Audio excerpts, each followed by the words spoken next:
윤상현 김민전 의원에 이어서 오늘은 이제 김기현 전 대표, 추경호 전 원내대표 등 여당 의원들이 윤 대통령 연이어 접견합니다. 국힘 내에서 지금 윤 대통령 접견 희망하는 의원들이 지금 30명에 달한다는 보도도 있어요. 그러니까 비상계엄 직후에는 약간 거리두기 하는 것과는 지금 완전 다른 양상인데 이거 당내에서 여론은 좀 어떻습니까? 개개인의 판단이기 때문에 뭐라고 할 수는 없는데요. 저는 그분들이 정치인이기 때문에 어떤 행동에 대한 해석 그런 평가는 본인들이 책임을 져야겠죠. 근데 전 다 떠나서 대통령을 위해서라도 그만 가셨으면 좋겠어요. 왜냐하면 지금 형사재판도 하고 헌재 심리도 해야 되는데 시간이 없다. 쉬어야죠. 쉬어야 되는 거 아닙니까? 얼마나 이게 국민이 뽑아준 어떤 대통령의 직의 파면 여부가 결정되는 건다면 전 쉴 수 있을 땐 쉬어야 된다. 그리고 거기 가서 이제 어떻게 보면 같이 그 여론이나 그런 것들을 말씀하면서 힘을 주기 위해서 그런 것도 있지만 제가 볼 때 대통령은 지금 힘이 나는 것 같은데요. 자, 근데 민주당에서는 지금 이렇게 그 대통령 접견을 너도나도 하겠다고 나서는 이런 모습들을 지금 보수 선동 집결하라고 선동하는 거 아니냐 이렇게 보는 이야기도 있습니다. 최 소장님은 어떻게 판단하고 계세요? 국민의힘 지지자라고 답변한 사람들 중에서 여론조사에서 부정선거 음모론을 믿느냐라는 여론조사 결과들이 여러 가지가 있어요. 그런데 대부분의 조사에서 50%가 넘는 걸로 나오고 있어요. 그런데 우리가 이제 정치라는 게 여론을 수용해서 하는 정치도 있지만 또 이제 정치인들이 여론을 리드하는 역할도 있거든요. 그런데 지금 현재 이 세분은 어떻게 생각할지 모르지만 부정선거 음모론을 지금 대통령이 퍼뜨리고 있는 거거든요. 대통령 본인이 극우 유튜브를 열심히 본 다음에 그리고 증거를 제시하면 증거도 제시 못하고 있어요. 그러면서 선관위 들어가가지고 서버라든가 등등 해가지고 입증하려고 그랬다 이렇게 하면서 또 그러면 그 헌재 재판관들이 그럼 그러려고 실은 계엄을 한 거냐 그러면 그건 명백하게 형법 및 헌법이 위반되는 거기 때문에 또 안 그런 것처럼 또 얘기를 하고 있거든요. 물론 이제 본인이 그 가라고 얘기했다는 것처럼 그래서 약간 앞뒤 말도 틀리고 그리고 그러라고 계엄을 하는 게 아니거든요. 현행 법에 의하면 계엄에 그래서 근데 지금 윤석열 대통령이 원래 내란 외환을 제외하고는 대통령이 구속 사유가 없거든요. 그 형사소추 대상이 안 되기 때문에 그러나 그거에 해당한 내란의 대상자가 됐으니까 구속 및 체포가 된 거고 그런데 이 나라를 완전히 그냥 풍비박산 환율이 됐건 경제가 됐건 주가가 됐건 이상하게 만들어 놓고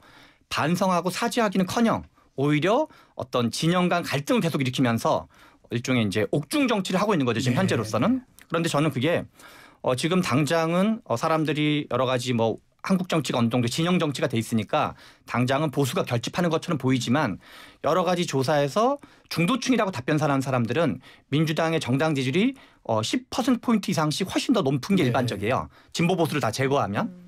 그런 점에서 저는 이렇게 국민의힘이 그러니까 윤석열 대통령이 계속 옥중 선동 정치를 하고 국민의힘이 거기에 빨려가고 그것이 과연 국민의힘에게도 바람직한 건지 나라를 위해서 안 좋은 것뿐만 아니라 여러모로 매우 개탄스럽고 걱정된다 이런 생각이 듭니다. 자 이제 이러다 보니 여러 가지 다양한 의견들이 있습니다. 그런데 지금 최근의 기류는 조금 국민의힘의 대선 주자들에게도 영향이 좀 끼치는 것 같아요. 그러니까 오세훈 서울시장 같은 경우 윤석열 정부의 외교안보 기조에 적극 찬성한다면서 윤 대통령은 정치적 리스크를 감수하며 한일 관계 회복했고 문재인 전 대통령이 망친 한미동맹 관계를 완전히 복원했다라면서 외교안보 부분에는 아주 후하게 평가를 합니다.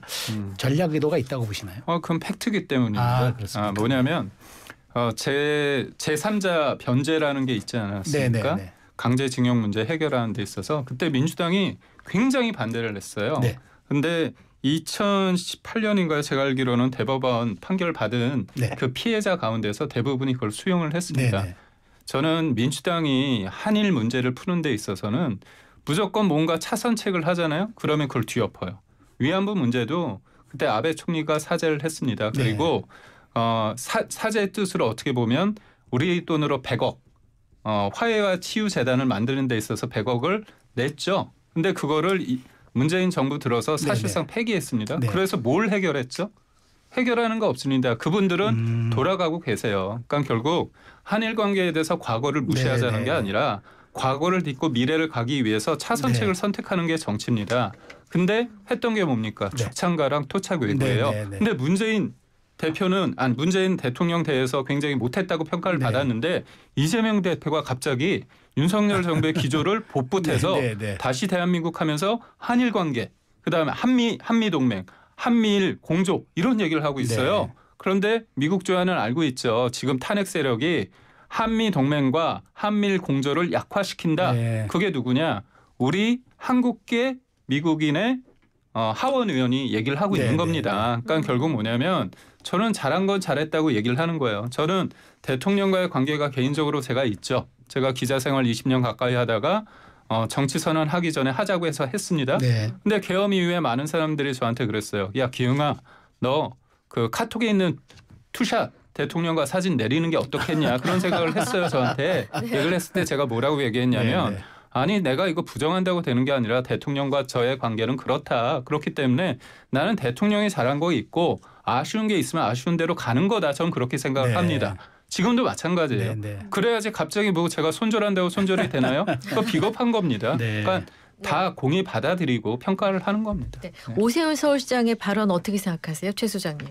저는 윤석열 대통령이 우리가 한일 관계를 개선하는 것 자체가 나쁜 건 아닌데 지나치게 일본 퍼주기를 했다고 생각을 해요. 실제로 그때 우리 기시다 후미오였나요? 그래서 오히려 지지율이 올라갔거든요. 일본에서. 그리고 이제 윤석열 대통령 지지율이 떨어졌었죠. 그래서 양보를 하거나 타협을 하는 것 자체가 나쁜 건 아닌데 뭘 받았냐. 받은 게 없거든요.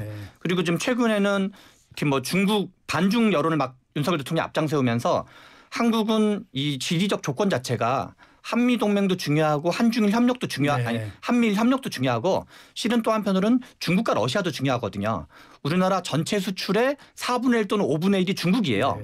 그리고 중국이 전 세계 GDP의 약 20%에 해당하는 나라예요. 그런 점에서 제가 보기에 한국에서 좀 균형 잡힌 거는 한미 동맹을 중심으로 하지만 중국, 러시아도 배제하지 않는 균형 외교를 해야 되는데 윤석열 대통령은 외교도 진영 정치를 얘기하면서 마치 중국과 러시아는 무슨 이렇게 반중 반러 분위기를 막 고취시키는 거는 제가 보기에는 국익 관점에서 봤을 때 매우 어리석은 접근이다. 그래서 오히려 이건 진보든 보수든 떠나가지고 한미동맹과 한일 관계를 중시 여기되 우리가 받을 건 받고 또 이제 중국과 러시아의 관계도 원만히 가져가는 게 제일 중요한데 윤석열 대통령 그런 점에서 외교를 매우 좀 편향되게 했다라고 생각을 합니다. 자, 관련해서 이제 좀 다른 이야기지만 민주당 사정이니까 최 소장님께 질문을 한번 드려볼게요. 민주당 내에서 지금 요즘 민주당 망조론이라는 단어가 이제 심심찮게 등장합니다. 김경수, 임종석, 김부겸 등 비명계 잠룡들이 이재명 대표에 대해서 이제 포용하라, 사과해라 이렇게 쓴소리를 하니까 야권의 좀 빅스피커 중에 한 사람이 유시민 작가가 이게 망하는 길이다라고 직격했습니다. 여기다 인격 모독이라고 또 재반박까지 나오고 당이 지금 무언가 심상치 않은 약간 내홍 기류가 있어 보이는데 어떻게 보세요?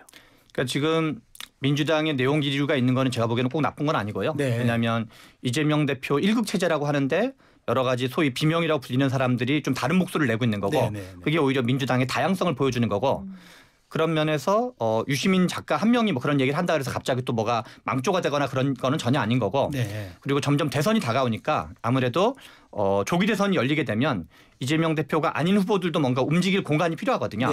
그런 거의 일환으로 유시민 작가는 좀 이재명 대표의 우호적인 입장에서 비판을 하는 거고 나머지 사람들은 좀 다른 걸로 봐야 되고 그런 점에서 이 자체가 크게 뭐 문제될 일은 아니라고 생각합니다. 네.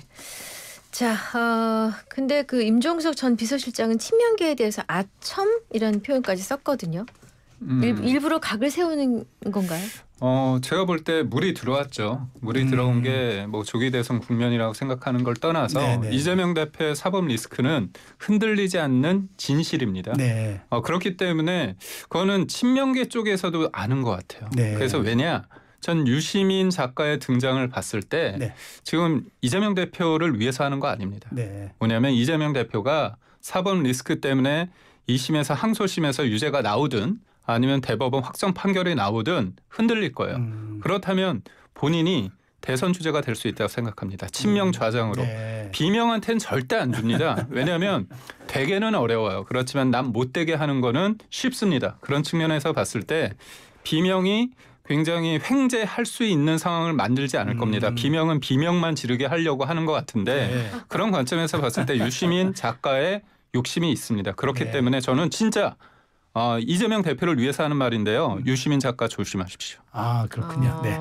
자, 이제 문재인 대통령 발언 한번 짚어볼게요. 문재인 전 대통령이 퇴임 후에 첫 언론 인터뷰를 했는데 계엄 탄핵 사태를 보면서 자괴감이 좀 들었고 또 자신이 검찰총장으로 임명한 윤석열 대통령을 탄생시킨 데 대해 국민께 송구하다고 했는데 그래서 지금 일각에서는 아니 이거 문 전 대통령이 왜 이 미묘한 시기에 참전하냐라고 좀 약간 의아한 시선으로 보이는 부분도 있는데 어떻게 최 소장님 해석하세요? 참전이라는 말은 좀 과한 것 같고요. 왜냐하면 이제 한겨레 신문 단독 인터뷰였는데요. 네. 이제 꽤 넓은 지면에 걸쳐서 나왔는데 가장 이제 핵심 어떤 메시지라 그럴까요? 가장 비중 있는 메시지는 윤석열 검찰총장이 지명되는 과정. 이제 서울지검장을 하다가 검찰총장이 됐는데 네. 그래서 많은 지금 이 민주당의 지지자뿐만 아니라 많은 국민들은 왜 검찰총장 시켜줘가지고 대선 후보로 키워줘가지고 지금 사태까지 이르게 만들었냐는 원망을 하는 분들이 많이 있거든요. 그래서 그런 일종의 많은 국민들의 원망에 대해서 내가 이런 점을 잘못했고 그리고 이런 점은 좀 뭐 반성할 점이 있고 경위는 이러이러했다. 그런 내용을 하기 때문에 이거는 뭐 참전 개념이랑 완전 좀 다르다고 네. 봐야 되고 약간 좀 그 경위에 대한 해명 정도로 볼 수 있을 것 같습니다. 근데 이제 정치권 일각에서는 지금 김경수 지사, 네. 임종석 전 실장 그러니까 이른바 문재인 전 대통령의 측근들이 네. 공세를 펼치는 상황에서 지금 이렇게 문 전 대통령이 직접 나서는 게 도움이 되지 않는다. 조금 문 전 대통령이 정치적 감이 조금 떨어지는 것 아니냐 이런 얘기들이 또 나오는 지점도 있어요. 문재인 전 대통령의 별명이 고구마 아닙니까? 잊혀질 권리를 네. 말씀하셨는데 제가 볼 때는 본인이 대통령처럼 저번에도 뭐 추경 얘기를 하셨잖아요. 네네. 저 이재명 대표 만나가지고 제가 볼 때는 끼지 말아야 될 때 끼고 있다 생각을 하고 있고요. 네네. 제가 볼 때는 그런 것 같아요. 내가 잘못했다. 윤석열 정부 뭐 본인이 원죄다 이렇게 얘기한 것 같은데요. 윤석열 정부가 그때 대선에서 이긴 건 뭐냐면 서로 이제 남 탓하고 있지 않습니까? 문재인 정부 쪽에서는 이재명 대표 탓이고 이재명 대표 쪽에서는 뭐냐면 문재인 탓 이렇게 얘기를 하는데 제가 볼 때는 굳이 한 사람 더 든다면 조국 네. 탓이 있고요. 네. 세 분의 탓입니다. 세 분의 탓 때문에 네. 공정과 상식이라는 어떤 시대의 정신이 있었고요. 그때 대통령이 선거에서 이기게 된 거죠. 그래서 네. 그것 때문에 싸우지 마십시오. 네. 오늘 나온 리얼미터 여론조사 결과 잠깐 짚어봅니다. 정권 교체 49.2%, 정권 연장 45.2%, 국민의힘 지지 42.8%, 민주 40.8%, 진영별 대선 후보 적합도 진보에서는 이재명 40.8, 보수에서는 김문수 25.1 이렇게 나왔습니다. 오차 범위 내긴 해도 여당 지지율이 야당 지지율을 앞섰습니다. 두 분 어떻게 보셨습니까? 이게 지금 앞에서 말씀드린 것처럼 특정 국면에 따라서 진보층이 더 많이 응답하거나 보수층이 더 많이 응답하는 경향이 발견되고 있어요. 네. 그래서 진보층이 가장 많이 응답했던 건 언제였냐면 12월 14일 날 탄핵이 통과된 이후에 했던 여론조사에서 가장 많이 응답이 됐고 보수층은 뭔가 이제 밀린다고 싶을 네. 때부터 이제 보수층 응답률이 올라갔는데 네. 그래서 어떤 국면에 따라서 진보층 또는 보수층이 일종의 평소보다 더 많이 적극적으로 응답하는 경향이 있을 수 있다. 네. 네. 지금 현재 보수층 분들은 제가 보기에는 이 여론조사 응답하는 게 나라를 구하는 일이라고 생각하시는 것 같아요. 그래서 이거는 이제 어떤 뭐 조작됐거나 이런 의미랑은 좀 달라요. 네. 여론조사 자체가 그런 방법론 특성이 있기 때문에 네. 이분들을 다 제거하고 네. 중도층 여론만 따로 뽑아볼 필요가 있는데 중도층이 적으면 35% 많으면 한 40% 정도 보통 나오거든요. 네. 근데 거기서는 일관되게 민주당이 정당 지지율에서 낮은 적이 거의 네. 없어요. 중도층만 따로 뽑아보면 ARS든 전화면접이든. 네. 그래서 이런 바이어스까지를 좀 고려하고 여론을 볼 필요가 있다. 네. 그런 점에서 저는 국민의힘이 이것만 지금 특히나 이제 ARS에서 이런 것만 보면은 뭔가 결과적으로 지금 뭐 정광훈 목사 태극기 분들 그래서 이제 만약에 윤석열 대통령이 옥중 정치를 열심히 해서 이 김문수 씨 같은 사람이 만약에 국민의힘 대선 후보로 되면 민주당 입장에는 땡큐 베리머치다라는 생각을 합니다. 네, 시간이 지금 없어서 이제 네. 개요만 잠깐 말씀드릴게요. 네. 리얼미터가 에너지경제신문 의뢰로 지난 6일과 7일 만 18세 이상 유권자 100명을 대상 유무선 자동응답 방식으로 했습니다. 1,000명일 겁니다. 1,000명이 1,000명 대상. 네. 근데 오늘 저희가 이제 마무리하기 직전에 이제 말씀드려야 될 게 우리 최병천 소장님 오늘 마지막 출연이시라는 말씀 들었습니다. 네. 무슨 좋은 일 있으시다고요? 아니 뭐 특별히 좋은 일이 있는 건 아닌데요. 네. 좋은 일이 있을 수도 있을 것 같아서요. 지난 5월부터 대비하는 차원에서. 지난 네. 5월부터 저희 프로그램 시작 때부터 이때까지 네. 정말 고품격 프로그램 만들어 주신 거에 대해서 네. 다시 한번 감사를 드리겠습니다. 영광이었습니다. 네, 같이 네. 함께하게 돼서. 예. 네.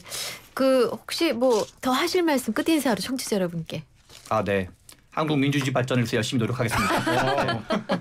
그래서 노래를 제대로 하나 선곡하셨어요. 저희가 이따가 그 이문세 할 말을 하지 못했죠.